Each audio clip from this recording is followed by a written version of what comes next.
राहुल त्रिवेदी नाम का एक होटल मैनेजर अपनी पत्नी, 2 बच्चों और बूढ़ी माँ के साथ दिल्ली के बिलासपुर में रहा करता था। उसकी माँ का नाम था सावित्री देवी। उन्हें शुगर और बीपी की बीमारी थी। उनकी हाथ व मुंह की झुर्रियाँ साफ नजर आती थी। सावित्री को अपने बेटे से बहुत स्नेह था।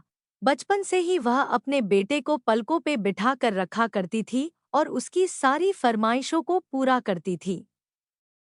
वो कहते हैं ना कि बच्चे कब बड़े हो जाते हैं, माँ बाप को पता ही नहीं चलता है। राहुल का होटल मैनेजर के तौर पर जॉब हो गया था और उसे अच्छी तनख्वाह भी मिलने लगी थी। एक दिन वह अपनी माँ से कहता है कि जब तक घर का मरम्मत का काम खत्म नहीं हो जाता है, आप वृद्धा आश्रम में रह लो।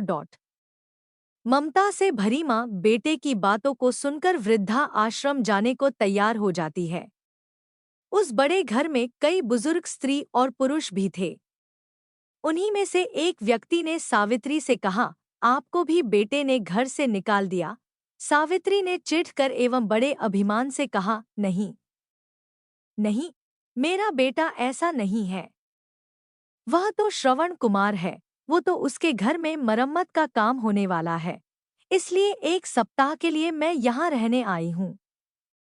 रहने दीजिए सावित्री जी, ये सब बहाने हैं, बुजुर्ग ने कहा। सावित्री का समय उन नए दोस्तों के साथ कटने लगा, पर उसका ध्यान घर पर ही लगा रहता। 7 दिन बीत चुके थे, पर सावित्री का बेटा नहीं आया और न ही उसका कोई फोन आया। तब सावित्री ने ही बेटे को फोन लगाया और पूछा, कब आ रहे हो लेने? बेटे ने काम का बहाना करके फोन काट दिया। कुछ और दिन बीत गए, पर वह नहीं आया। अब तो वह फोन भी नहीं उठाता था। सावित्री के 7 दिन 7 महीने में बदल गए, पर वह नहीं आया।